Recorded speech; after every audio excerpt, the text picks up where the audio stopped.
Hello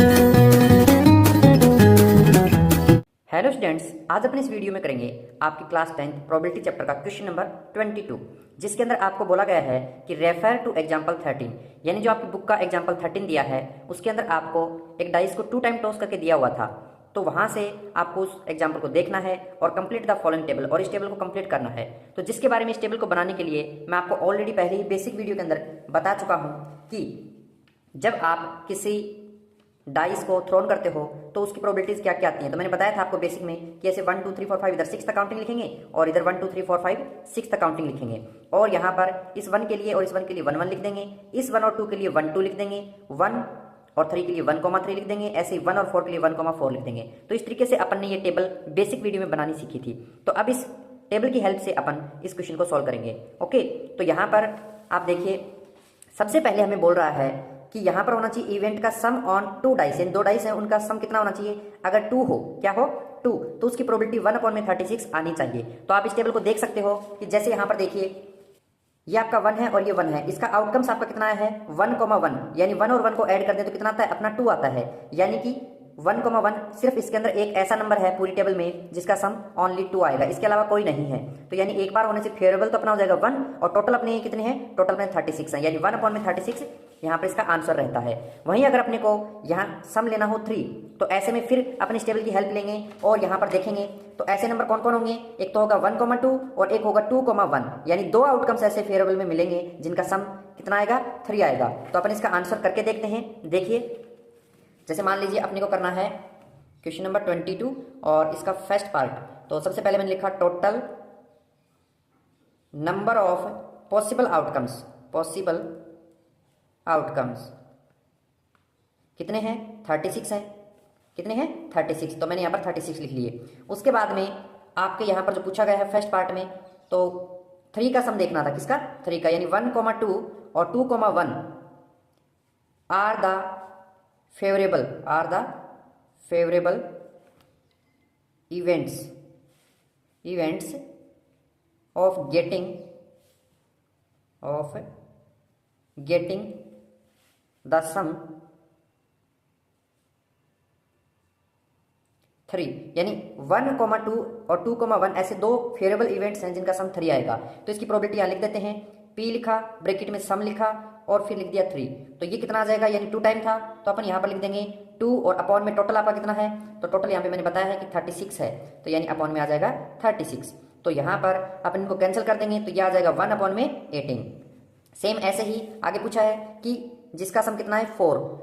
okay, तो उसकी probability क्या होगी, तो उसे भी यहाँ पर लिख लेते हैं। सेम ऐसे ही इस टेबल की हेल्प से करेंगे। तो यहाँ आएगा 1,3 और 2,2 एंड 3,1। आप देख सकते हो कि 1,3 है, इसका सम 4 होता है, 2,2 का 4 होता है और 3,1 का भी 4 होता है। Are favourable events of getting the sum, क्या चाहिए अपने को, इस बार 4 चाहिए तो 4 ले लेंगे और इसकी प्रोबेबिलिटी निकाल देते हैं। तो लिखा P, फिर लिखा सम और 4 चाहिए था 4 लिख दिया। 4 कितनी बार है 1 2 3, यानी 3 टाइम है, तो अपन लिख देंगे 3/36, टोटल क्योंकि 36 था, कैंसिल हो गए, तो यह आ गया अपना 1/12। सेम ऐसे ही नेक्स्ट टाइम आपसे 5 6 7 8 9 12 तक निकालना है। तो मैं यहाँ पर लिख लेता हूँ 5 के लिए, क्या क्या आएगा 5 के लिए, तो आप देख सकते हो कि यह आएगा आपका 1,4, फिर आएगा 2,3, फिर क्या आएगा 3,2 एंड अगला आ जाएगा 4,1। तो आप देख सकते हो इन सबका सम करेंगे तो 5 ही आएगा। तो यहाँ लिख देंगे are favourable events of getting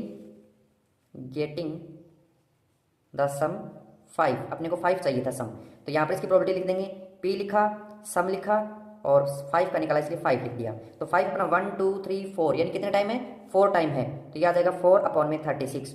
दोनों 4 की टेबल से कैंसिल हो रहे हैं, यानी यह आ जाएगा 1/9। नाउ अब निकाल लेते हैं 6 का। तो 6 के लिए फिर लिख देते हैं कि 1,5 2,4 और 3,3 और इसको उल्टा कर लेंगे यानी 4,2 और इनको भी उल्टा कर देंगे यानी 5,1। Are favourable events of getting of getting the sum, यानी कि इस बार 6 लिया है तो 6 लिख देंगे और फिर यहाँ पे इसकी प्रॉपर्टी बता देंगे। पी लिखा, सम लिखा, 6 लिखा। 6 आपका 1 2 3 4 5 टाइम है, यानी 5 अपॉन में 36 आंसर आ जाएगा। इस बार एक दूसरे से कैंसिल हो नहीं रहे हैं तो यही रहेगा। अब चलते हैं 7 के लिए।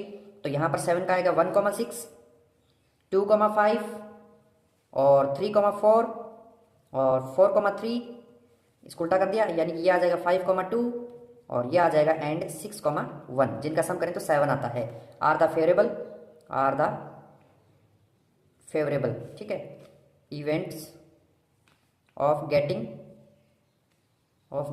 द सम 7, यानी कि 7 चाहिए था अपने को, है ना। तो यहाँ पर लिख देंगे पी लिखा, फिर सम लिखा और फिर ये 7 लिखा। तो जब आप इसका सम करोगे 7 का प्रोबेबिलिटी के लिए तो 1 2 3 4 5 6, यानी 6 डाटा अपने को मिले हैं। फेवरेबल कितने मिले? 6।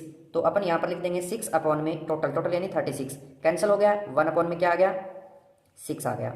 अब निकाल देते हैं किसके लिए? 8 के लिए नहीं निकालना, क्योंकि 8 का आप देख सकते हो 5 अपॉन में 36 दिया है, तो यानी कि अपन 9 के लिए निकाल देंगे। तो मैं यहाँ पर 9 के लिए लिख देता हूँ। क्या क्या है?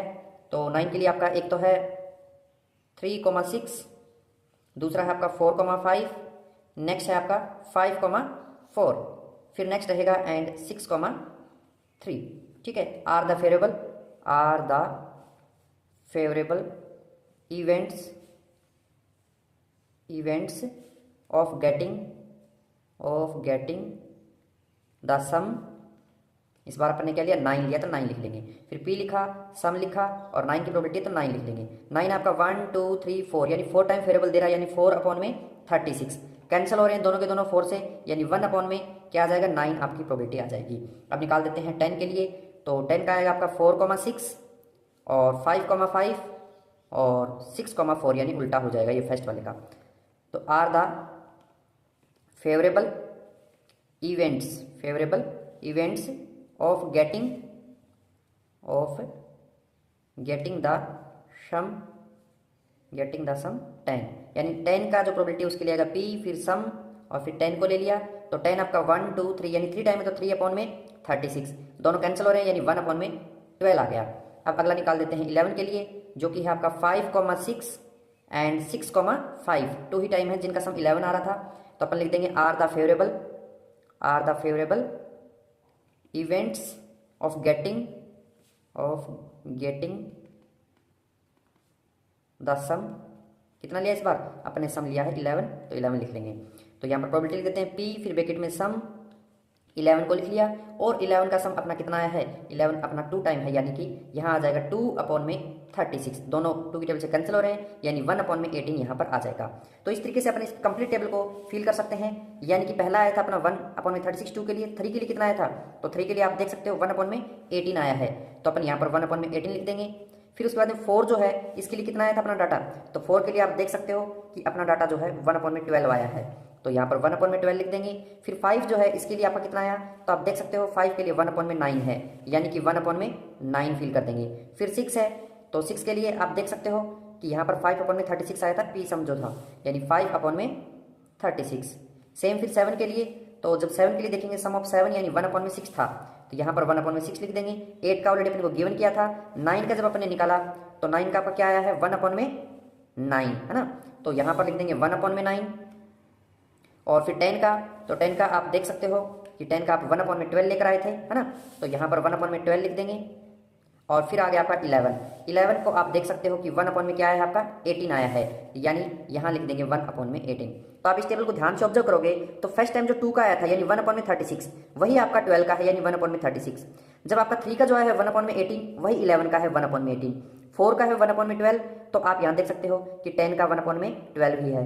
फिर 5 का जो है वो 9 का भी है, 6 का है वो 8 का है और 7 का अलग है। तो इस तरीके से अपन ने इस कंप्लीट टेबल को फिल कर लिया। अब इसके सेकंड पार्ट में हमसे पूछा गया है क्या कि a student argues that there are 11 possible outcomes 2 3 4 5 6 7 8 9 12 and therefore each of them has a probability 1 upon में 11, यानी हर बार इनकी प्रोबेबिलिटी 1/11 आनी चाहिए। क्या आ रही है? Do you agree with this argument? Justify your answer. तो अपन तो इससे एग्री करेंगे नहीं, क्योंकि अपन ने पूरी टेबल बनाकर देखी है। तो क्या इसके अंदर अपनी प्रोबेबिलिटी 1/11 आई है? बिल्कुल नहीं, है ना। तो यहां पर लिख देंगे सेकंड पार्ट के अंदर क्या?